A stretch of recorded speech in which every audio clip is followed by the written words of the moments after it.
If she doesn't do what's right, she is going to pay a very big price, probably bigger than Maduro. Viva! Está com o Expresso da Manhã. Eu sou o Paulo Baldaia.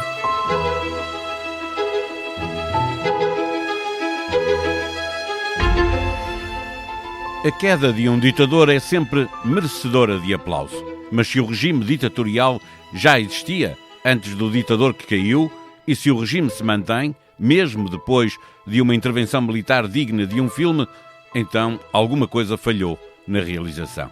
Mais difícil ainda de perceber, não há guião que garanta a sequela. Ouvindo o produtor, nem se percebe qual é a moral do filme. Derrotar a ditadura e restaurar a democracia?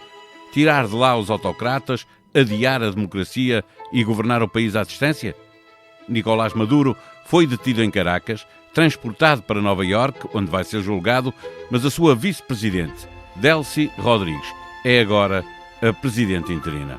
O povo respira de alívio com a queda do ditador, mas espera para ver. Trump já avisou que pode haver uma segunda vaga se o poder estabelecido não ceder, e os chavistas, pelo menos para já, prometem dar luta.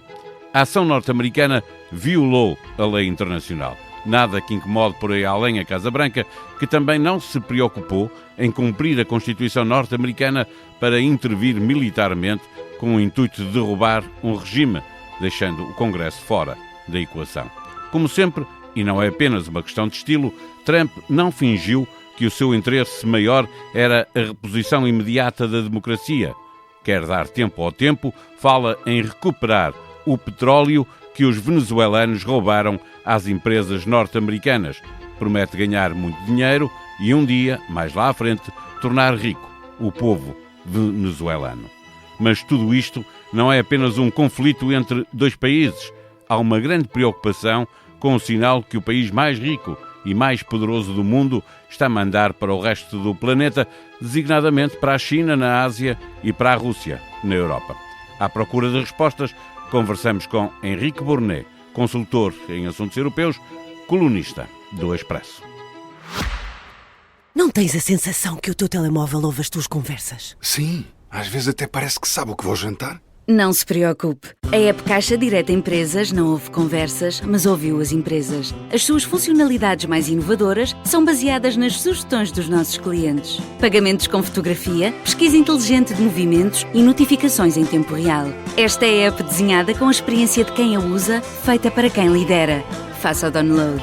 Caixa, com o banco certo ao seu lado, a sua empresa cresce. Caixa Geral de Depósitos S.A., registada junto do Banco de Portugal sob o número 35. Viva Henrique Burnet. 48 horas depois da espetacular operação de detenção e expatriação de Maduro, já deu para perceber qual é o plano de Trump para o que se segue? Olá, Paulo.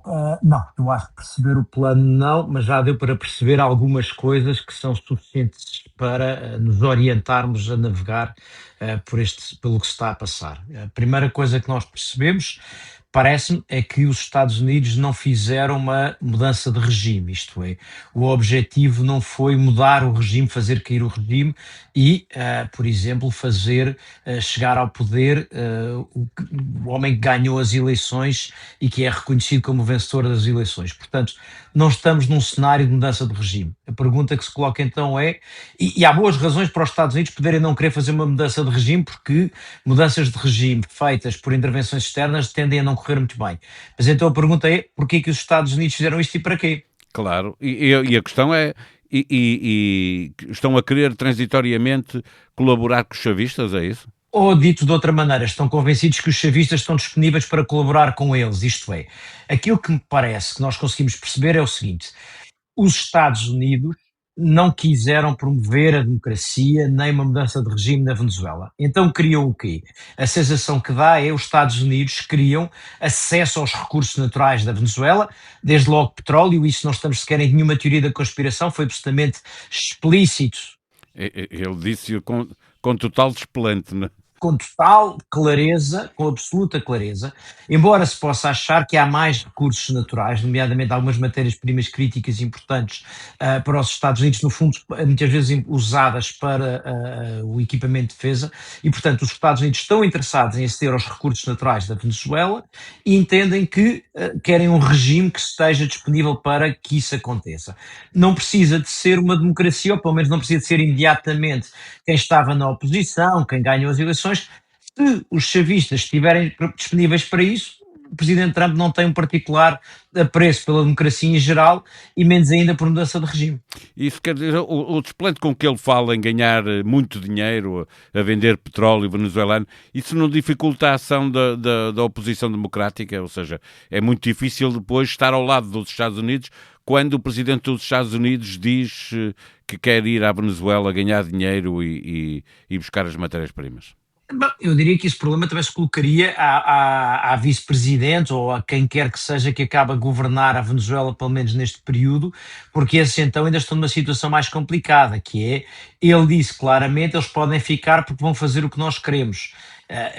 Enfim, o que protege o regime chavista é que as notícias não circulam na Venezuela de forma livre e, portanto, a conferência de imprensa de Trump não passou exatamente na televisão nacional e, portanto, o regime chavista pode fazer de conta e pode contar a sua história para fazer passar o que quiser. Agora, a oposição que tinha ganho as eleições estará certamente surpreendida, porque estaria a contar com um golpe que depusesse Maduro, abriria a porta para entrar a oposição. Não é impossível que isto aconteça, porque se o que sair daqui for um regime transitório que acaba a levar eleições, poderá levar ao poder Corina Machado. Ou Edmundo González outra vez. A questão é, Henrique, desculpa interromper-te, mas pode fazer-se a paz na Venezuela sem envolver as duas partes, ou seja, nesta transição para a democracia?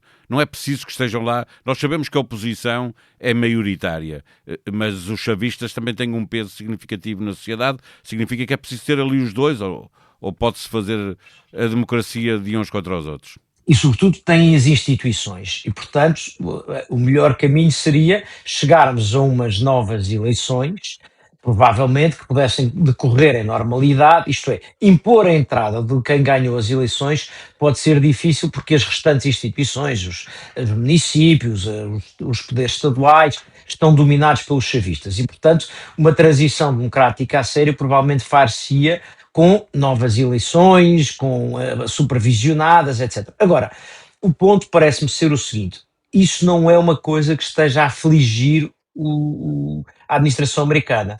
A administração americana, o que nos parece ter dito, é que quer um regime que aceite que os Estados Unidos façam negócios e que deixe de fazer negócios, pelo menos diretamente com a China e com a Rússia, sem ter o acordo dos Estados Unidos.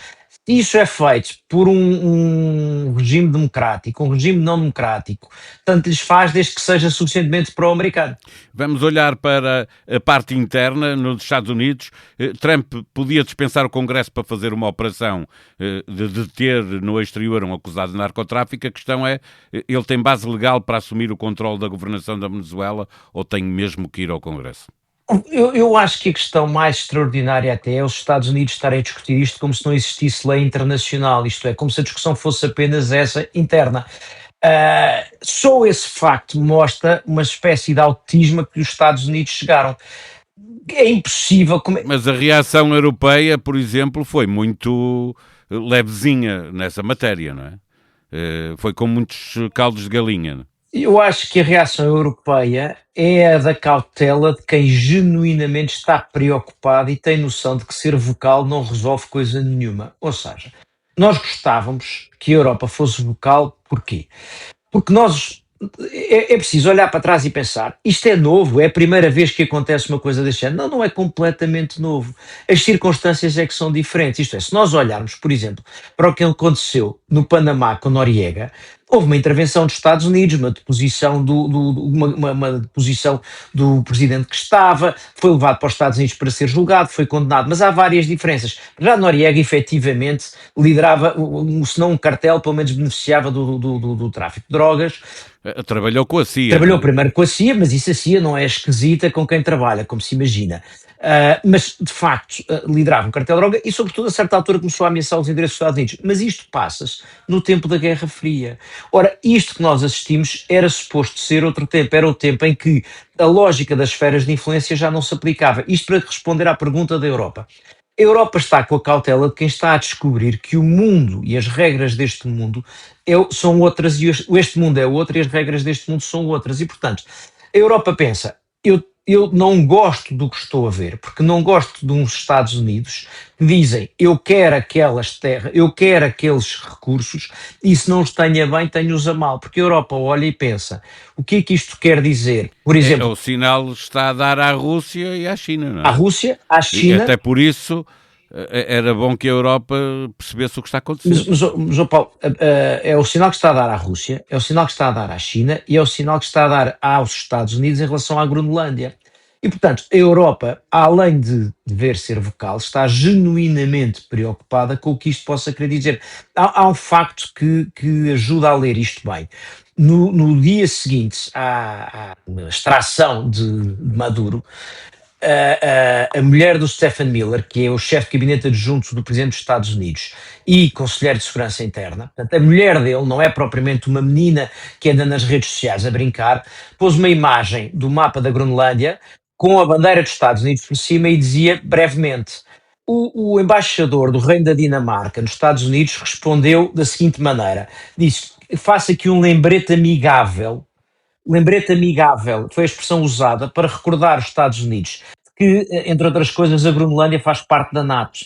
Repara, isto quer dizer, por absurdo que possa parecer, só faltava a Dinamarca um dia evocar o artigo 5º para pedir à restante NATO Aos Estados Unidos que defendam aos outros, a Dinamarca dos Estados aos Unidos. demais membros da NATO que protejam a Dinamarca dos Estados Unidos. Repara, isto é tão grave que eu acho que não é só por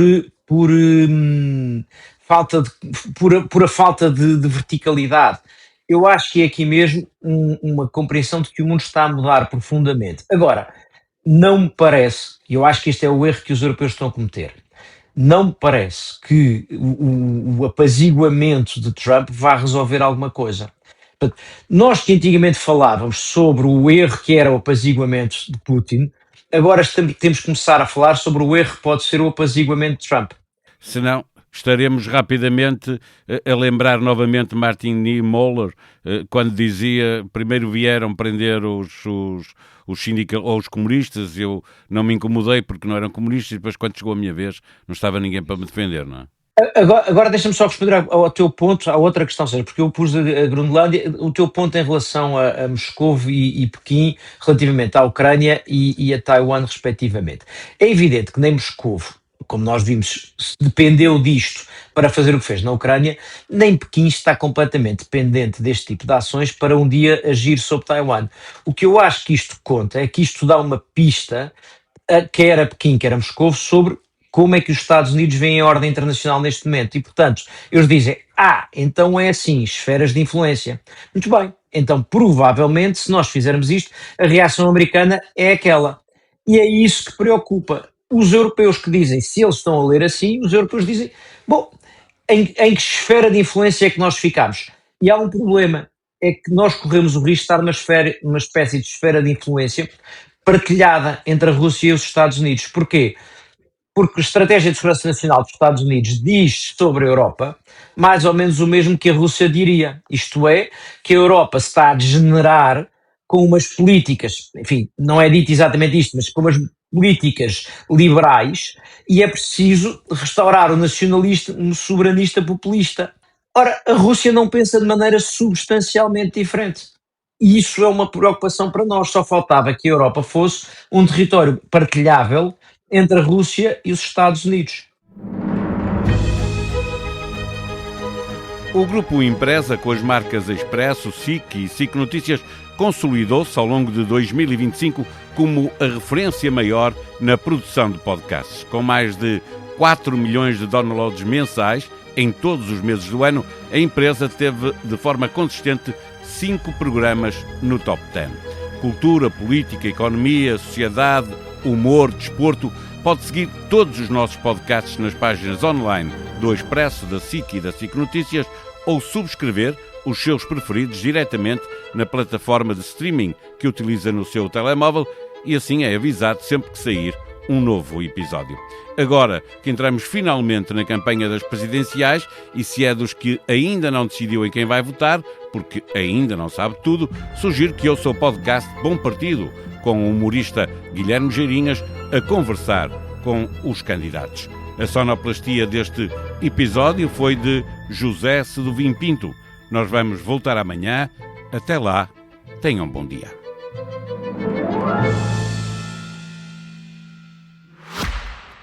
Não tens a sensação que o teu telemóvel ouve as tuas conversas? Sim, às vezes até parece que sabe o que vou jantar.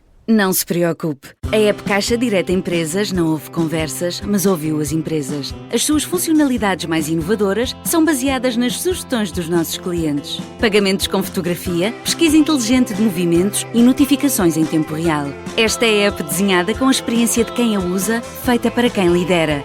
Faça o download. Caixa, com o banco certo ao seu lado, a sua empresa cresce. Caixa Geral de Depósitos S.A., registada junto do Banco de Portugal sob o número 35.